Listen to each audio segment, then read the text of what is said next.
morning. Coach Joel Jones, the head basketball coach of the Sylacauga Aggies. A tight 51-50 win over Selma yesterday. And, Coach, you trailed most of the way, but congratulations on a big win. Thank you. It was, you're right. They hit us in the mouth from the start.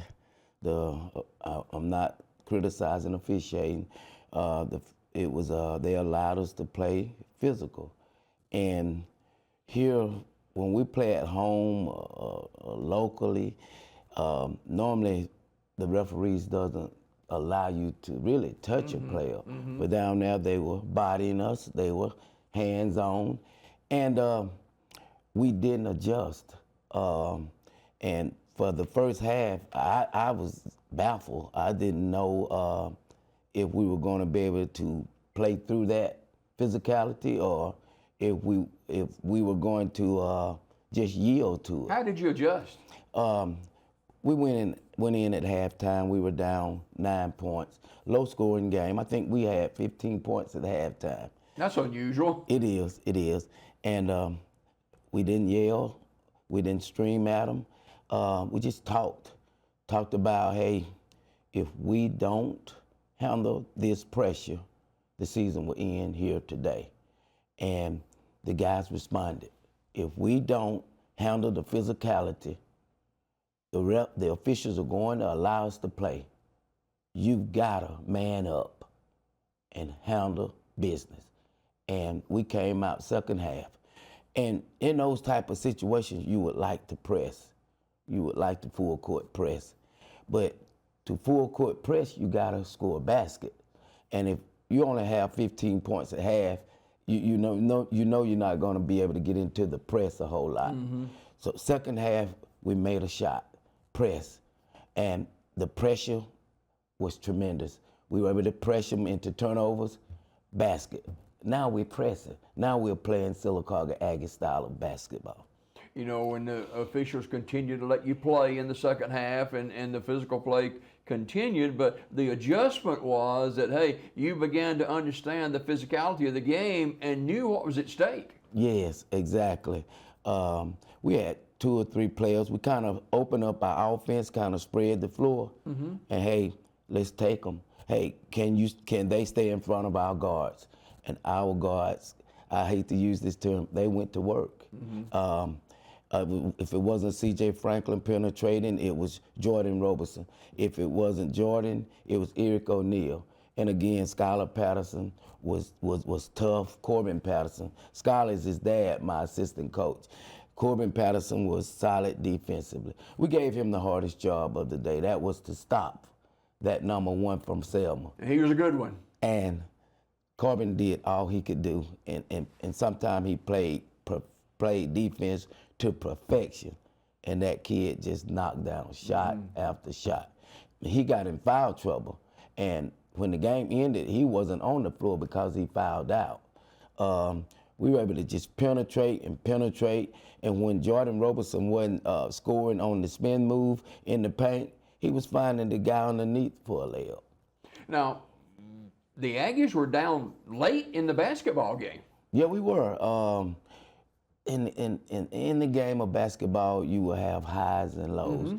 We would get back to 4 points, and we would come down. And I think late in the game, we had 4 consecutive turnovers, which is considered empty possessions. And you know, I'm shaking my head. I'm like, seriously, you start to wonder, man, is this it? Is this the day that we don't pull it out? And we fought through all of those mistakes. Yeah. We overcame them, and we took the lead with less than a minute to play. Walk us through that last minute of the game. Last minute of the game. The pressure, we pressed, we scored baskets. This is after the turnovers. We were able to regroup, come down and score. And we scored. Every time we scored, we pressed. And we got basket there. We pressed, basket here, another basket. And here we are with they're up 1 point with about, I would say, 20 seconds. And we came down the floor. We brought the ball down the floor, and we put it in Jordan Roberson's hand. my senior. And he got, That's who you wanted it in the hands of. no doubt, and he got to the paint, and you know, the big man came up from underneath to help. And when he did, Jordan found Aiden Crow underneath the basket for a wide open layup. So there was a handful of seconds left after that. It's 10 seconds. 10 seconds. That's an eternity, it seems like. It is. And I think there was a time out there, either by myself or the opposing coach, and we took to the court. We said, keep everything in front of you. Don't let them get to the basket. And they drove up until about a 7-foot jumper. They missed it. It rimmed out. They got the rebound in the corner and took a second shot. And it didn't fall. And I saw the red light on the back of the backboard come on. Game over. Game over. And I hope that they didn't get me on film because I couldn't contain myself. I think I could have dunked the basketball at that point. But it's all good. Oh, wow. Fantastic. 51-50, Sylacauga wins in the Elite Eight now against a team that a lot of people thought you'd be playing somebody else, but they came from way behind to win it. Yes. You know, the prognosticators always think that they know what's going to happen before it happens. And even myself, I thought Broward would take care of Montevallo. And sitting out and, you know, watching the games, kind of scouting to see how Broward would do or what their tendencies are or what Montevallo tendencies were. And Broward was handing it to them. They were up maybe 20 points at half. And I was hearing people rumble in the stands saying, why is Montevallo here? They don't deserve to be here. But what people have to understand, there's a second half. The game of basketball is not 1 quarter or two, it's 4 quarters. And Montevallo came out and they started to turn momentum. They gained momentum. And you look up, it's a 10-point game. And you look again, it's 5. And you look again, Montevallo up 2 points. And Broward just pressure got to them. You know, I expected to play Broward, but I think we match up with Montevallo really well. I do. You mentioned at halftime you're down 7 or 8 points at halftime, and wasn't a lot of excitement in the dressing room at halftime. Was that the turning point when you said, "Hey guys, you know, we either do it or we go home"? Yes, and I think I heard Jordan Roberson mention to Aiden Crow, who's a senior as well, man, if we don't play, this is it for us. And in their mind, they knew that either you're going to come out, right, you're going to adjust, you're going to fight to stay alive, or we're done. Now, the difference is this. You're going to either come home and wash those uniforms and fold them and say farewell, or you're going to come home and say, we're going to wash the uniforms and hang them for another day. Guys, we have practice tomorrow. Yeah. Wow. No farewell at this point. 51-50, Sylacauga hangs their hat on defense, and just giving up 50 points, that's fantastic. Anytime you can hold an opponent in a high school game to 50 points, because we only had 51. You know, you have defensive goals, and 56 to 60 points is in a high school game is a pretty sound defensive team. And we've been able to do that for the most part all year. But that is our staple. Defense is our staple. It really is. Talk about those seniors on this squad for the Aggies this year. Never give up, made the plays that had to be made, and they move on to the Elite Eight. Yes, and I won't leave any of them out. We have Gabe Harrell, he's played his role. When we needed him to come off the bench, he's done it well. Sparks, his first name won't come to him, but his last name is Sparks. He's done really well. Malik Sparks, he's done well. This guy in practice, he's the hardest working kid in the program.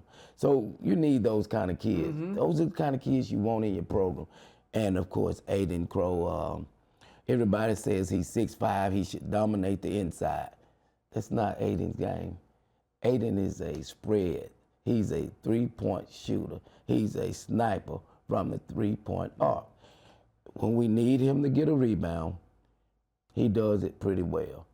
But he's a very dependable offensive weapon. And of course, Jordan is Mr. Everything for this basketball team.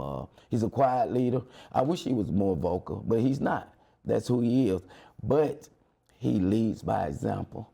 And when it's time to take the tough shot, he wants the ball in his hand. Yeah, that's the kind of guy you want, isn't it? It is, no doubt about it. No doubt. So you wash the jersey, the uniforms, hang them up, and get set for the Elite Eight. You go back to work today, I guess. Back to work today. What we'll do is film session, and we'll go in condition. Give them a day off tomorrow, and we will go to church on Sunday. And Sunday afternoon, we may work for an hour and a half. And on Monday, we'll dress rehearsal for the game on Tuesday. Being a man of faith, did that play a role in yesterday? Said, Lord, you got to help us here. I talked to so many people. Let me tell you. Let me say this, and this is great for our basketball program. My wife, Valencia Jones, she always cut a scripture. She'll find a scripture that she likes and that she think is good for us, and she'll clip them. And she'll have one for every player. She's done this since my son was in high school. And she said, Joel, make sure each player get one of these. And I promise you, I started that. And those players look forward to that scripture. And I said, hey guys, we'll talk about the scripture before we'll meditate a little bit. And they'll put those scriptures in their shoes.